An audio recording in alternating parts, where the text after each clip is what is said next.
Mukhang minsan silang. Isang power couple, mag-asasa at mga bituin sa TikTok. Sige, ito ang totoo. Sa tingin ko, hindi ka pa handa para dito. Pero ayon sa mga record ng korte, takot siya para sa buhay niya. Ilang linggo matapos mag-post ng video, ang isang asawa na inaakusahan ng mister niyang pedophilia, may nakakatakot na tawag na natanggap ang 911. Pero may narinig akong babaeng sumisigaw at umiiyak sa background. May malakas na kalabog sa likod.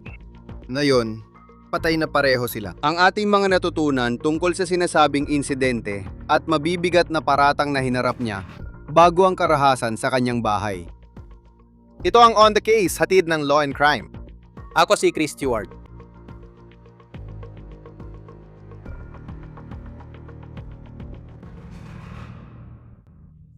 Nakakatakot makita sa social media ang mga bakas na posibleng sentro ng kaso sa Oklahoma at ang post na posibleng nagdulot ng karahasan, pati ng mga utos ng korte na hindi ito napigilan. Sige, kung nakikita mo rin itong boy ring sa TikTok, gaya ko, bilhin mo na lang. I-click mo lang ang link sa ibaba at bilhin mo na. Sa tingin ko, sobrang cute nito. Ito si Sarah Gilson. Social media influencer siya na nakabase sa Tulsa. Mayroon siyang mahigit 14,000 followers sa TikTok at talagang nakatuon sa lifestyle ang kanyang social media. Maporma siya. Nagbibigay siya ng mga ideya sa ibang tao na naghahanap ng mga bagay na pwedeng bilhin. At isa rin siyang ina ng 2 anak. Nakakalungkot kasi lalaki ang mga batang yon na wala ng ina nila. Si Sarah ay kilala rin sa apelidong Duffy. Siya ay legal na kasal kay Jeremiah Duffy, 48 taong gulang na kilala bilang Sean. Narito ang isang larawan nilang dalawa na magkasama. At sa social media, kilala siya bilang Duff Daddy. Marami rin siyang followers sa TikTok. Galing ang post na yon sa dati niyang account. May higit 347,000 followers ang pangunahing TikTok account niyang Duff Daddy 1, pero naka-private na ngayon. At maaring may kinalaman yon sa tilay pinost kamakailan ni Sarah tungkol kay Sean sa social media. Kaya't alamin natin kung anong nangyari. Mukhang nangyari ito nitong mga nakaraang linggo. Ito ay isang post na inilagay ni Sarah sa kanyang TikTok noong Hulyo 11. Ngayon, uso na ito. Baka nakita mo na sa social media. Mga taong nakaupo na parang nasa simula ng Netflix documentary. Pero ayon sa post ni Sarah at quote, naghahanda sakaling maglabas ang Netflix ng documentary tungkol sa malapit ng maging ex-husband ko, na ngayon ko lang nalaman na pedophile pala. At ang post na yon ay may higit sa 17 milyong views. Kaya nung nakita ng tao ang post, nagsimumula silang magtaka, ano bang pinagsasabi niya? Pero kapag tiningnan mo ang mga record ng korte, makikita mong hindi laging maayos ang lahat pagdating sa mga Duffy. Ito ang Oklahoma State Courts Network. Puntahan mo ito para sa impormasyong kailangan mo kapag nagko-cover ka ng kaso sa Oklahoma.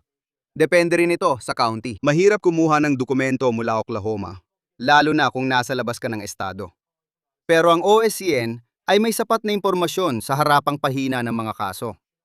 Kaya kapag hinanap natin si Jeremiah Duffy, makikita agad natin na noong Hunyo 10, nag-file si Sarah ng protection order laban sa kanya. Nagpa siyang hukom na dapat lumayo si Sean sa bahay ni Sarah at manatili ng 100 yarda ang layo mula sa kanya sa lahat ng oras. Sa araw ding iyon, Hunyo 10.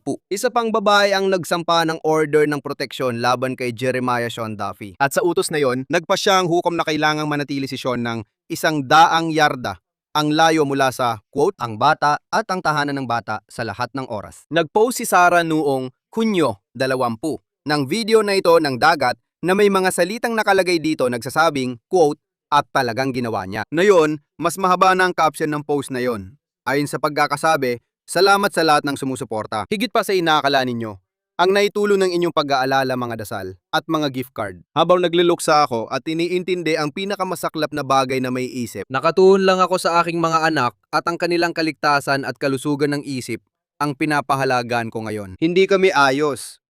Hindi ako sigurado kung magiging katulad pa ako ng dati. Pero naging tapat ang Diyos sa prosesong ito. Ramdam ko ang presensya niya sa lahat ng ginagawa ko. Ipanalangin natin ang biktima at igalang ang kanyang pribasya. Narito ang nalalaman natin tungkol sa di umano'y dahilan ng mga protective order noong Hunyo at sa mga post na nakita ninyo kanina. Ayon sa ulat ng pahayagang Oklahoman, ang babae nagsampa ng protective order na hindi si Sarah ay ang ina ng isang 15 taong gulang na babae na naglaro ng basketball para kay Duffy dahil isa rin siyang youth basketball coach. At sinasabi sa order na may isa pang coach na nakakita sa kanya na umano'y hinahalikan at hinihipuan ang 15 anyos na babae. Sinabi rin umano ng babae sa nanay niya na si Duffy ay nagpadala ng di angkop na text at inimbita siya sa hotel. Binigyan siya ng pera para raw manahimik. Ayon sa pulisya, katulad na pag-uugali ng coach na ito sa particular na batang manlalaro, ang naiulat na nangyari sa mahabang panahon sa iba't ibang jurisdiksyon ng mga autoridad sa pagpapatupad ng batas sa iba't ibang estado bago pa mangyari ang insidenteng ito, ayon sa ulat ng NBC News. Iniulat ng pahayagan sa Oklahoma na ayon sa reklamo ni Sarah, nagbanta si Duffy na magpakamatay at tumakas na may dalang baril. Mukhang hinahanap ng pulisya si Sean matapos may isang pa ang kautusang yon noong Hunyo. Gusto ko ring ituro na hindi ito ang unang beses na umiling si Sarah ng Order of Protection laban kay Sean Duffy. Ito ay mula pa noong 2021. At dito, humiling si Sarah ng Order of Protection. At ang order na yon ay ibinasura dahil ayon sa mga record ng korte na makikita natin, hindi nagpakita si Sarah sa korte. At mukhang pagkatapos noon, magkasasama pa rin sina Sean at Sarah kahit paano. May litrato silang magkasama sa social media. At matapos lumabas ang balita nung nakaraang linggo, isang lokal na reporter sa telebisyon sa Oklahoma ang nag-post na na-interview niya ang mga Duffy mas maaga ngayong taon para sa isang kwento na hindi naman tungkol sa kanila. Pero magkasama sila. Kahit may order of protection kay Sean, mukhang hindi nito naprotektahan si Sarah. Noong Hulyo 23, Huwebes, rumisponde ang pulis sa tawag sa bahay ng mag-asawa sa Collinsville, Oklahoma, bandang 11:15 ng gabi. Sinabi niyang kinatawagan niya si Sean pero naririnig kong may babaeng sumisigaw at umiiyak sa background. May parang malakas na kalabog sa background. Agad pumunta ang pulis sa bahay ni Sarah at maya-maya sinabi ito ng mga dispatcher. Yung matandang lalaki na hinahanap natin ilang linggo na nakalipas matapos siyang mahuling humalik sa isang menor de edad. Nang dumating ang mga pulis sa bahay ni Sarah, natagpuan nilang patay na siya. Nandun din si Sean. Pareho silang binaril sa ulo. Naniniwala ang pulisya na binaril ni Sean si Sarah. Pagkatapos, tinutok niya ang baril sa sarili, ayon sa NBC. Ngayon, ang mga paratang na kinaharap ni Sean, napakabigat ng mga yon.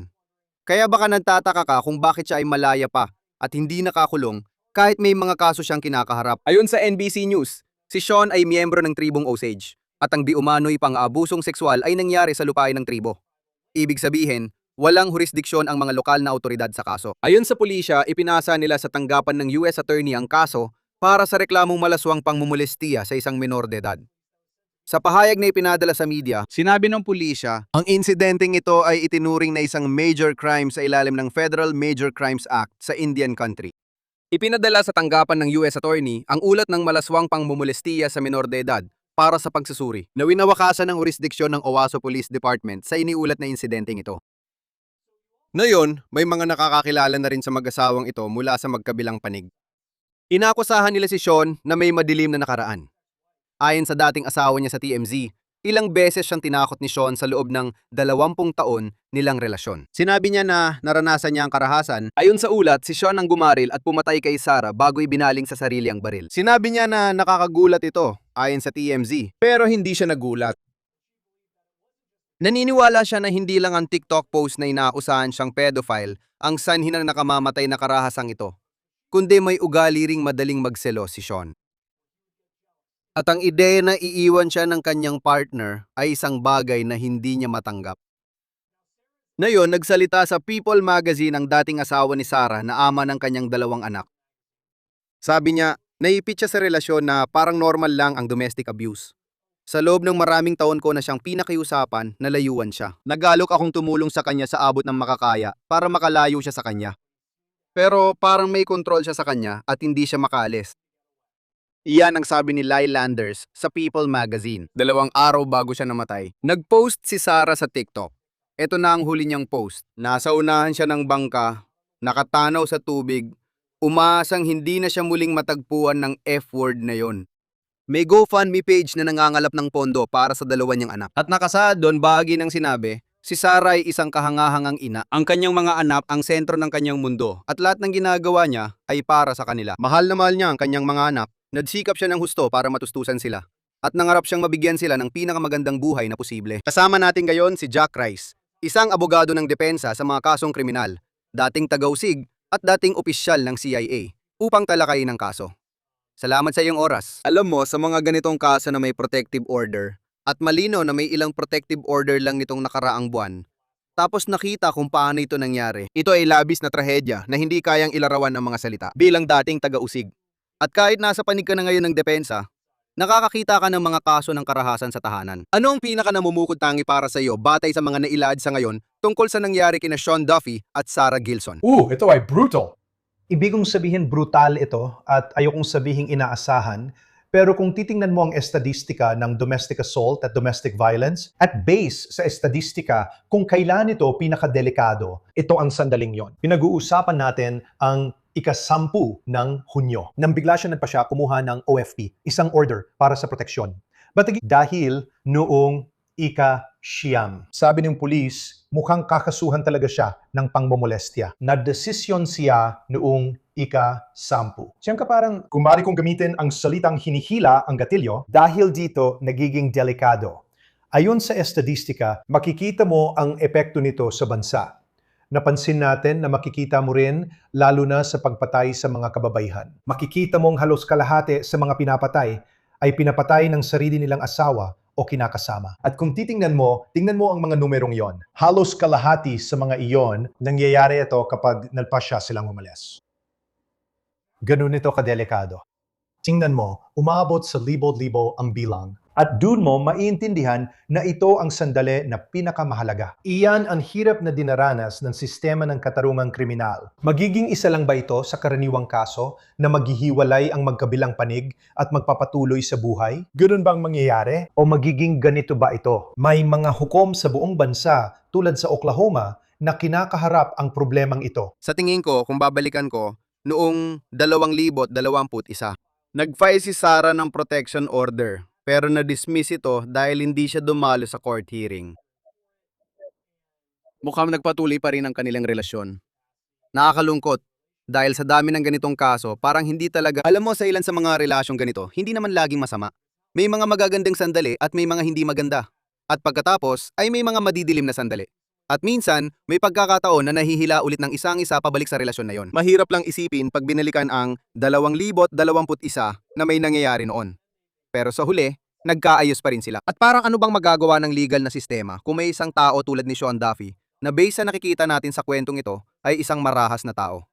Sinasabi ng dati niyang asawa sa panayam niya sa TMZ na isa siyang marahas na tao. May ganitong tao na hindi nagsasampa ng protection order, siguro nagkakabalikan sila. May agam-agam pa rin hanggang ngayon na nagsisilbing malaking babala mula sa nakaraan.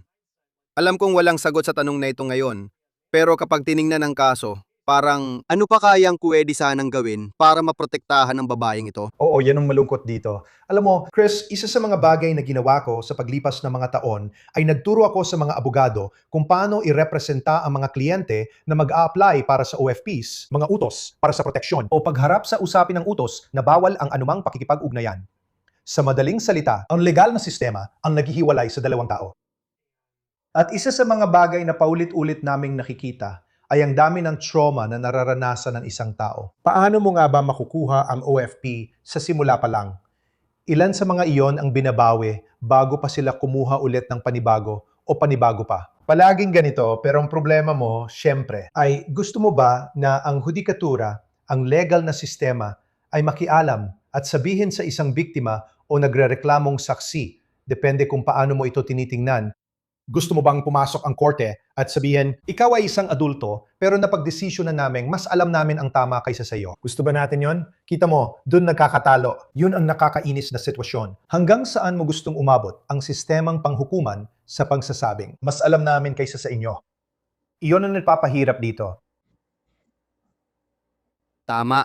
Para sa akin na hindi abogado, sana pagkatapos na nangyari noong 2021 ay may follow-up na proseso na kahit hindi siya magfa-file ng order of protection, masasagot kung delikado ba talaga ang taong ito. At alam ko rin na sa kabilang banda, papasok na naman dyan yung tanong na, nilalabag mo ba ang karapatan ng isang inosenteng tao? Kung isa lang itong malaking hindi pagkakaintindihan, ibig kong sabihin, malino naman na sa kasong ito, hindi yun ang sitwasyon natin. Tingnan mo yung mga paratang tulad ng pag-post niya sa social media at pag-akusa sa kanya na isa siyang pedophile, gusto niyang malaman ito ng lahat. Batay sa alam niya, mukhang kakasuhan siya ng krimen may kinalaman sa sex. At tatalakayin natin ang prosesong yon. Parang, anong masasabi mo sa kung paano naging bahagi ang social media dito? Kasi pareho silang mga taong, lalo na dito sa Oklahoma, parang kilala sila sa TikTok. O mapapansin mo kung gaano karaming komplikasyon ang idinadagdag ng social media rito. Bigla na lang, maari itong makarating sa isang taong marahas, isang taong maaring paranoid, isang taong maaring makasarili, mayabang, o narcissistic. Ang personal na pinsala na dulot ng paglalantad ng isang bagay sa publiko. Isipin mong alisin lahat yon at mangyari sa kahit sino at ano ang magiging reaksyon nila.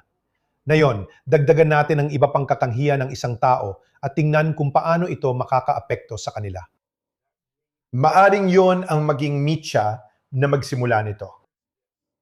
Siyempre, hindi ganun ang kaso. Chris, ang problema, alam mo, matagal ko na itong iniisip, dekada na. Paano mo hinaharap ang tanong na ito?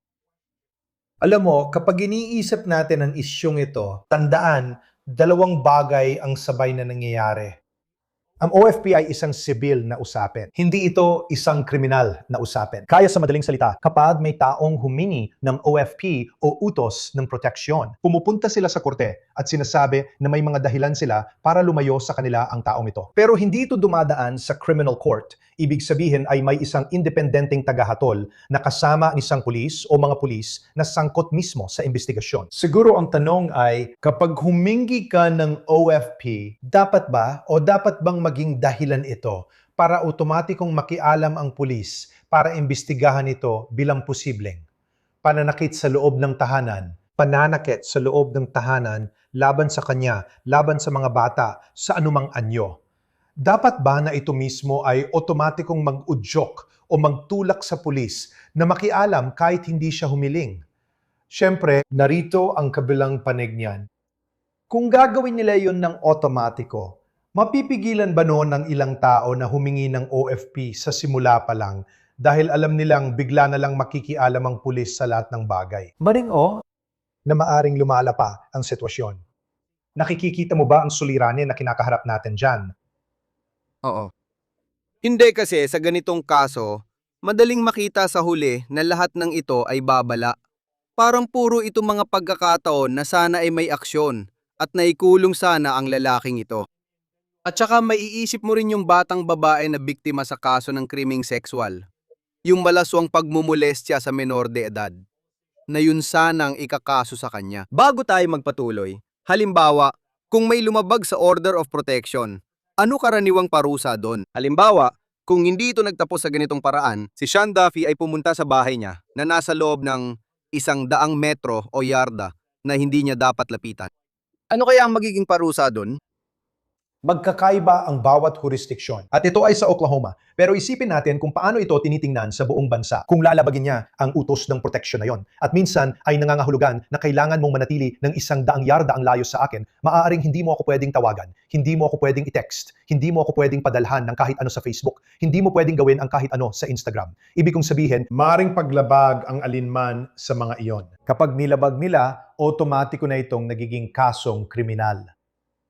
Iyan ang kaibahan dito. Kasi utos ng korte na ang nilalabag mo. Hindi siya ang tinutugis mo, kundi ang korte mismo. Dahil dito, nagiging kriminal na kaso ito. Sa ganitong mga pagkakataon at jurisdiksyon, ang mga ito ay medyo maliit lang pagdating sa mga kasong kriminal. Makikita mo ang mga ito bilang mga kasong misdemeanor, pero maaari rin silang patawan ng mas mabigat na parusa. Ibig sabihin, pwedeng lumala agad. Una, maaring misdemeanor. Pangalawa, pwedeng misdemeanor o gross misdemeanor. Kadalasan sa aking jurisdiksyon, ang pangatlo sa loob ng 10 taon ay otomatikong nagiging felony. Nakasalalay ito sa kriminal na record ng tao. Kahit ang mga misdemeanor ay maaring maging napakaseryoso dahil maari itong magdulot ng paglabag sa probasyon. Maaring humantong ito sa pagkakakulong. Maraming maaring mangyari. Ngunit ang totoong epekto nito ay naisasama ang pulisya sa proseso. Gaya ng usapan natin kanina, saan mo siya dadalhin ng mas maaga? O maghihintay ka ba? Pagkatapos nun, na i-file na ang protection order, pinirmahan na ng hukom at saka lang makikialam ang pulis kung may mangyari. Ang layunin ay mapigilan ito at sana sapat na ang mismong protection order. Pero may mga pagkakataon at nakita ko na rin ang mga iyon kung saan ito mismo ang maaring maging resulta kung hindi lang ang paglabag sa protection order na yon. At dito, ito ay naging isang, alam mo ako, di ko alam kung gaano kalaki epekto nito sa kaso. Pero sa kriminal na investigasyon, siya ay nakusahan bilang isang coach ng basketball ng kabataan ng paghalik at paghipo sa isang 15 taong gulang na babae na di umano'y miyembro ng kanyang basketball team. At pagkatapos, alam mo, inireport yon sa pulisya sa Owasso, Oklahoma. At pagkatapos ay parang ganito. Sa tingin ko, si Sean Duffy ay miyembro ng Osage at ang paaralang tinuturuan niya ay nasa lupaing pag-aari ng mga katutubong Amerikano. Babasahin ko ang CP mula sa pahayag sa media na nagsasabing itinuturing ang insidente bilang malubhang krimen sa ilalim ng Federal Major Crimes Act sa Indian Country. Ang ulat ng malaswang pangmumolestya sa menor de edad ay ipinasa sa tanggapan ng US Attorney para sa pagsusuri. Kaya natapos ang jurisdiksyon ng Owasso Police Department sa insidente. Ano ba talaga ang ibig sabihin niyan at nasaan na ang investigasyon sa krimen noong namatay si Sean Duffy?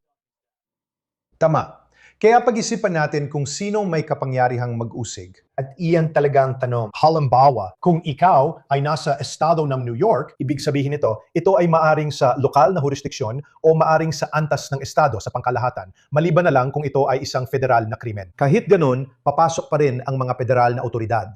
Kaya kapag may insider trading, nagiging usaping federal ito. Ang mga federal na taga-usig mula sa Southern District ng Manhattan ang nag-uusig ng kaso.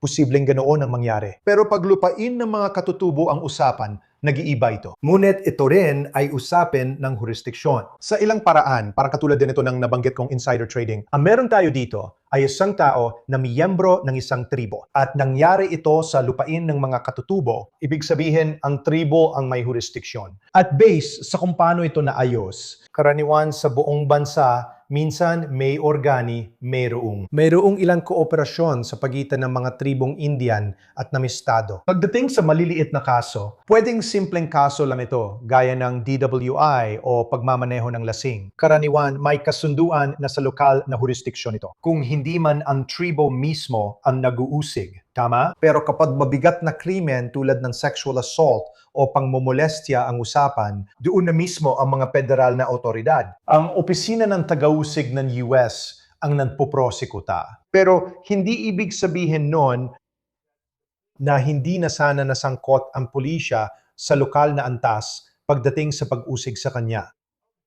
Dahil ang ilan sa mga investigasyon ay nagawa na sa lokal na antas. Pero ang mga piskal sa opisina ng AUSA, ang opisina ng taga-usig ng US, ang siyang tunay na responsabale sa pagsasampa ng kaso. Tandaan, hindi pa nga siya nasasampahan ng kaso noon. Ang investigasyon ay nagsisimula pa lang. Kung tutusin, bago pa lang talaga, pumasok lang sila at sinabing amin na to.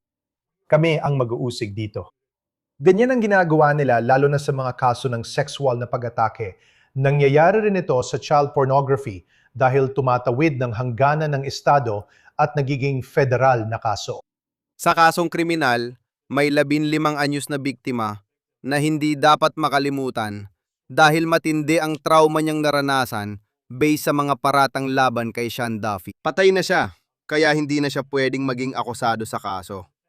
Pero ano mangyayari sa mga paratang? Wala na rin naman siya rito.